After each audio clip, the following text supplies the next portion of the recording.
ಬಿಹಾರದ ಕೋಟಿ ಗ್ರಾಮದ ಟೆನ್ನಿಸ್ ಬಾಲ್ ಕ್ರಿಕೆಟ್ನಿಂದ ಅರಬ್ ನಾಡಿನ ಟಿ20 ವಿಶ್ವಕಪ್ ಹೀರೋವರೆಗೆ ಶೋಯಬ್ ಖಾನ್ ಅವರ ಛಲದ ಪಯಣ. ಹತಾಶೆಯ ಕತ್ತಲನ್ನು ದಾಟಿ ಸಿಕ್ಸರ್ಗಳ ಮಿಂಚಿನ ಬೆಳಕಾಗಿ ಬದಲಾದ ಕತೆ. ಈಗ ವಿಶ್ವ ಮಂಚದಲ್ಲಿ ಮಿಂಚುತ್ತಿರುವ ಈ ಯುವಕನ ಸ್ಫೂರ್ತಿ ನಿಮ್ಮ ಮುಂದೆ. ವೀಕ್ಷಕರೇ ನಮಸ್ಕಾರ, ಈ ದಿನ.comಗೆ ಸ್ವಾಗತ. ನಾನು ಮನೋಜ್. ಸಾಧಿಸುವ ಛಲ ಮತ್ತು ಗುರಿಯೆಡೆಗಿನ ನಿರಂತರ ಪರಿಶ್ರಮವಿದ್ದರೆ ಕನಸುಗಳಿಗೆ ಬಡತನವಾಗಲಿ ಸೌಲಭ್ಯಗಳ ಕೊರತೆಯಾಗಲಿ ಎಂದಿಗೂ ಅಡ್ಡಿಯಾಗಲಾರದು. ಇದಕ್ಕೆ ಬಿಹಾರದ ಗಯಾ ಜಿಲ್ಲೆಯ ಯುವಕ ಶೋಯಬ್ ಖಾನ್ ಅವರೇ ನಿಜವಾದ ಉದಾಹರಣೆ. ಒಂದು ಕಾಲದಲ್ಲಿ ನಕ್ಸಲ್ ಪೀಡಿತ ಪ್ರದೇಶವೆಂದು ಹಣೆಪಟ್ಟಿ ಕಟ್ಟಿಕೊಂಡಿದ್ದ ಗಯಾ ಜಿಲ್ಲೆಯ ಇಮಾಮ್ಗಂಜ್ ತಾಲೂಕಿನ ಕೋಟಿ ಎಂಬ ಕುಗ್ರಾಮದ ಗಲ್ಲಿಗಳಲ್ಲಿ ಟೆನ್ನಿಸ್ ಬಾಲ್ ಕ್ರಿಕೆಟ್ ಆಡ್ತಿದ್ದ ಹುಡುಗ ಇಂದು 2026ರ ICC T20 ವಿಶ್ವಕಪ್ನಲ್ಲಿ UAE ರಾಷ್ಟ್ರೀಯ ತಂಡದ ನಿರ್ಣಾಯಕ ಆಟಗಾರನಾಗಿ ಬೆಳೆದು ನಿಂತಿದ್ದಾರೆ. ಹತಾಶೆಯ ಕತ್ತಲಿನಿಂದ ಎದ್ದು ಬಂದು ಅರಬ್ ನಾಡಿನಲ್ಲಿ ಬೆಳಕಾದ ಶೋಯಬ್ ಅವರ ಈ ಪಯಣ ಅತ್ಯಂತ ರೋಚಕ ಮತ್ತು ಸ್ಫೂರ್ತಿದಾಯಕ. ಕೋಟಿ ಗ್ರಾಮದಲ್ಲಿ ಮೂಲಭೂತ ಸೌಕರ್ಯಗಳೇ ಮರೀಚಿಕೆಯಾಗಿದ್ದ ದಿನಗಳವು. ಕ್ರೀಡೆ ಇರಲಿ, ಕನಿಷ್ಠ ಮಟ್ಟದ ಶಿಕ್ಷಣವೂ ಅಲ್ಲಿ ಗಗನ ಕುಸುಮವಾಗಿತ್ತು. ಶೋಯಬ್ ಅವರ ತಂದೆ ಆದಿಬ್ ಖಾನ್ ಓರ್ವ ರೈತ ಹಾಗೂ ಸಮಾಜ ಸೇವಕ. ನಕ್ಸಲ್ ಪ್ರಭಾವಿತ ಪ್ರದೇಶವಾಗಿದ್ದರೂ ಅವರು ತಮ್ಮ ಮಕ್ಕಳಿಗೆ ಅತ್ಯುತ್ತಮ ಶಿಕ್ಷಣ ಕೊಡಿಸಲು ನಿರ್ಧರಿಸಿದರು. ಸ್ವತಃ ಕಾನೂನು ಪದವೀಧರರಾಗಿದ್ದ ಆದಿಬ್ ಖಾನ್ ಹಳ್ಳಿಯಲ್ಲಿ ಸರಿಯಾದ ಶಾಲೆ ಇಲ್ಲದ ಕಾರಣ ಗಯಾ ನಗರದ ಜ್ಞಾನ್ ಭಾರತಿ ಶಾಲೆಗೆ ಶೋಯಬ್ರನ್ನ ಸೇರಿಸಿದರು.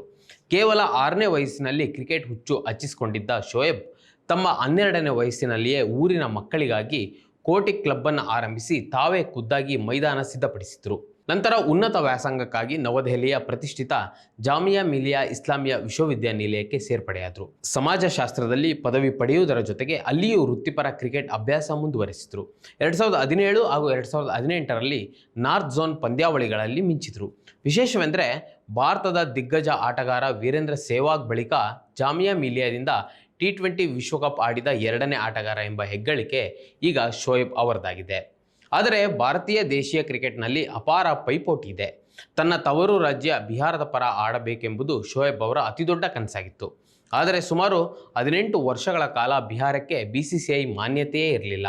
ಕೊನೆಗೂ ಸುಪ್ರೀಂ ಕೋರ್ಟ್ ಆದೇಶದಿಂದ ಮಾನ್ಯತೆ ಸಿಕ್ಕು 2019ರಲ್ಲಿ ಬಿಹಾರ ರಣಜಿ ತಂಡದ ಆಯ್ಕೆ ಪ್ರಕ್ರಿಯೆ ನಡೆದಾಗ ಶೋಯಬ್ಗೆ ಅದರಲ್ಲಿ ಸ್ಥಾನ ನಿರಾಕರಿಸಲಾಯಿತು. ಪ್ರತಿಭೆ ಇದ್ದರೂ ಅವಕಾಶ ಸಿಗದ ಈ ಘಟನೆ ಅವರಿಗೆ ತೀವ್ರ ಆಘಾತವನ್ನು ಉಂಟು ಮಾಡಿತು. ಅದೆಷ್ಟರ ಮಟ್ಟಿಗೆ ಅಂದರೆ ತಾನು ಕ್ರಿಕೆಟ್ ಆಡುವುದನ್ನೇ ಶಾಶ್ವತವಾಗಿ ಬಿಡಬೇಕು ಎಂದು ಅವರು ನಿರ್ಧರಿಸಿದರು. ಈ ನಡುವೆ 2021ರಲ್ಲಿ ಮದುವೆಯಾದ ಶೋಯಬ್ ಕುಟುಂಬದ ಆರ್ಥಿಕ ಜವಾಬ್ದಾರಿ ಹೊರಬೇಕಾದ ಅನಿವಾರ್ಯತೆಗೆ ಸಿಲುಕಿದರು. ಆ ಸಮಯದಲ್ಲಿ ತಮ್ಮ ಬದುಕಿನ ಹೊಸ ಅಧ್ಯಾಯ ಆರಂಭಿಸಲು ನವೆಂಬರ್ 2021ರಲ್ಲಿ ಗೃಹಲಕ್ಷ್ಮಿ ಯೋಜನೆಯಡಿ ರಾಜ್ಯದ 1,24,00,000 ಯಜಮಾನಿಯರ ಖಾತೆಗೆ ಪ್ರತಿ ತಿಂಗಳು 2,000 ರೂಪಾಯಿ ನೇರವಾಗಿ ಜಮೆಯಾಗುತ್ತಿದೆ. ಇದು ಮಗುವಿನ ಶಿಕ್ಷಣಕ್ಕೆ ನೆರವು, ಅನಾರೋಗ್ಯದ ಸಮಯದಲ್ಲಿ ಆಪದ್ಬಾಂಧವ, ಗೃಹಿಣಿಯರ ಕೈಗೆ ಸಿಕ್ಕ ನಿಜ ಆರ್ಥಿಕ ಸ್ವಾತಂತ್ರ್ಯ.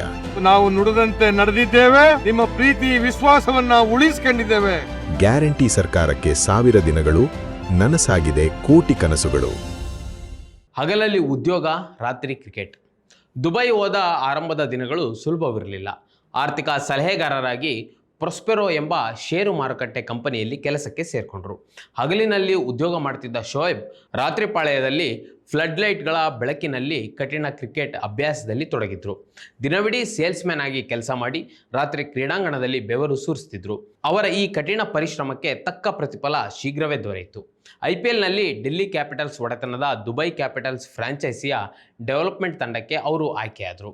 ಅಲ್ಲಿ ತಮ್ಮ ಸ್ಫೋಟಕ ಬ್ಯಾಟಿಂಗ್ ಮೂಲಕ ಮಿಂಚಿದ ಶೋಯಬ್ UAEಯ ಅಂತಾರಾಷ್ಟ್ರೀಯ ಲೀಗ್ T20 ಟೂರ್ನಿಯಲ್ಲಿ ಅತ್ಯುತ್ತಮ ಪ್ರದರ್ಶನ ನೀಡಿದರು. 2024 ಮತ್ತು 2025ರ ಸಾಲಿನಲ್ಲಿ ಪ್ಲೇಯರ್ ಆಫ್ ದಿ ಮ್ಯಾಚ್ ಮತ್ತು ಬೆಸ್ಟ್ ಫೀಲ್ಡರ್ ಪ್ರಶಸ್ತಿಗಳನ್ನು ಮುಡಿಗೇರಿಸಿಕೊಂಡರು. ಅವರ ಈ ನಿರಂತರ ಪ್ರದರ್ಶನ UAE ರಾಷ್ಟ್ರೀಯ ತಂಡದ ಬಾಗಿಲು ತೆರೆಯುವಂತೆ ಮಾಡಿತು. T20 ವಿಶ್ವಕಪ್ನಲ್ಲಿ ಸ್ಫೋಟಕ ಆಟ. 2026ರ T20 ವಿಶ್ವಕಪ್ಗೆ UAE ತಂಡದಲ್ಲಿ ಸ್ಥಾನ ಪಡೆದ ಶೋಯಬ್ ಖಾನ್ ಇದೀಗ ಜಾಗತಿಕ ಮಟ್ಟದಲ್ಲಿ ತಮ್ಮ ಸಾಮರ್ಥ್ಯವನ್ನು ಜಗಜ್ಜಾಹೀರು ಮಾಡಿದ್ದಾರೆ. ಚೆನ್ನೈನಲ್ಲಿ ನ್ಯೂಜಿಲೆಂಡ್ ವಿರುದ್ಧ 10 ವಿಕೆಟ್ಗಳ ಹೀನಾಯ ಸೋಲು ಕಂಡಿದ್ದ UAE ತಂಡಕ್ಕೆ ಕೆನಡಾ ವಿರುದ್ಧದ ಪಂದ್ಯದಲ್ಲಿ ಐತಿಹಾಸಿಕ ಜಯ ತಂದುಕೊಟ್ಟಿದ್ದು ಇದೇ ಶೋಯಬ್ ಖಾನ್. ಆ ಪಂದ್ಯದಲ್ಲಿ ಕೇವಲ 29 ಎಸೆತಗಳಲ್ಲಿ 4 ಬೌಂಡ್ರಿ 4 ಸಿಕ್ಸರ್ಗಳ ನೆರವಿನಿಂದ 51 ರನ್ ಸಿಡಿಸಿ ಪಂದ್ಯದ ಗತಿಯನ್ನೇ ಬದಲಿಸಿದರು. ಬಳಿಕ ಅಫ್ಘಾನಿಸ್ತಾನದಂತಹ ಬಲಿಷ್ಠ ತಂಡದ ವಿರುದ್ಧವೂ 68 ರನ್ಗಳ ಸಿಡಿಲಬ್ಬರದ ಇನ್ನಿಂಗ್ಸ್ ಆಡುವ ಮೂಲಕ UAE ತಂಡದ ಅತ್ಯಮೂಲ್ಯ ಆಸ್ತಿಯಾಗಿ ಶೋಯಬ್ ಹೊರಹೊಮ್ಮಿದ್ದಾರೆ. ದುಬೈನಲ್ಲಿ ಸದ್ಯ ಭಾರೀ ಜನಪ್ರಿಯತೆ ಗಳಿಸಿರುವ ಶೋಯಬ್ ಖಾನ್ ಕೇವಲ ಬ್ಯಾಟ್ಸ್ಮನ್ ಆಗಿ ಮಾತ್ರವಲ್ಲದೆ ಚುರುಕಿನ ಫೀಲ್ಡಿಂಗೂ ಸೈ ಎನಿಸಿಕೊಂಡಿದ್ದಾರೆ. ಭವಿಷ್ಯದಲ್ಲಿ ಭಾರತದ ಪ್ರತಿಷ್ಠಿತ ಇಂಡಿಯನ್ ಪ್ರೀಮಿಯರ್ ಲೀಗ್ ಅಂದರೆ IPL ಟೂರ್ನಿಯಲ್ಲಿ ಆಡಬೇಕೆಂಬುದು ಅವರ ಮುಂದಿನ ಬಹುದೊಡ್ಡ ಕನಸಾಗಿದೆ. ನನ್ನ ಮಗ ಭಾರತದ ಪರ ಆಡಬೇಕೆಂಬುದು ನಮ್ಮ ಕನಸಾಗಿತ್ತು. ಆದರೆ ಈಗ ಅವರು UAE ತಂಡವನ್ನು ಪ್ರತಿನಿಧಿಸುತ್ತಾ ವಿಶ್ವಮಟ್ಟದಲ್ಲಿ ಹೆಸರು ಮಾಡುತ್ತಿರುವುದು ನಮ್ಮ ಇಡೀ ಗ್ರಾಮಕ್ಕೆ ಕೀರ್ತಿ ತಂದಿದೆ ಎಂದು ಅವರ ತಂದೆ ಆದಿಬ್ ಭಾವುಕರಾಗಿ ಹೇಳ್ತಾರೆ. ತಾಯ್ನಾಡಿನ ಋಣ ಮರೆಯದ ಕ್ರೀಡಾಪಟು. ಅಂತಾರಾಷ್ಟ್ರೀಯ ತಾರೆಯಾಗಿ ಬೆಳೆದರೂ ಶೋಯಬ್ ತಮ್ಮ ಬೇರುಗಳನ್ನು ಮರ್ತಿಲ್ಲ. ತಮಗೆ ಭಾರತದಲ್ಲಿ ಎದುರಾದ ಕಷ್ಟಗಳು ತಮ್ಮ ಊರಿನ ಬೇರೆ ಪ್ರತಿಭೆಗಳಿಗೆ ಎದುರಾಗಬಾರದು ಎಂಬ ಕಾರಣಕ್ಕೆ 2020ರಲ್ಲಿ ತಮ್ಮ ಅಣ್ಣ ಅಲ್ತಮಶ್ ಜೊತೆಗೂಡಿ ಗ್ರಾಮದಲ್ಲಿ ಕೋಟಿ ಕಿಂಗ್ಸ್ ಕ್ರಿಕೆಟ್ ಕ್ಲಬ್ ಸ್ಥಾಪಿಸಿದ್ದಾರೆ. ಆ ಮೂಲಕ ಹಳ್ಳಿಯ ಬಡ ಹಾಗೂ ಪ್ರತಿಭಾವಂತ ಮಕ್ಕಳಿಗೆ ಉಚಿತ ತರಬೇತಿ ಮತ್ತು ಕ್ರೀಡಾ ಸಾಮಗ್ರಿಗಳನ್ನು ಒದಗಿಸುವ ಕೆಲಸ ಮಾಡ್ತಿದ್ದಾರೆ. ಒಂದು ಕಾಲದಲ್ಲಿ ನಕ್ಸಲರು ಪೊಲೀಸರ ಬಂದೂಕುಗಳ ಸದ್ದಿಗೆ ಬೆಚ್ಚು ಬೀಳುತ್ತಿದ್ದ ಕೋಟಿ ಗ್ರಾಮದ ಜನತೆ ಇಂದು ಶೋಯಬ್ ಖಾನ್ ಅವರ ಬ್ಯಾಟಿನಿಂದ ಸಿಡಿಯುವ ಬೌಂಡರಿ ಸಿಕ್ಸರ್ಗಳ ಸದ್ದಿಗೆ ಹೆಮ್ಮೆ ಪಡ್ತಿದ್ದಾರೆ.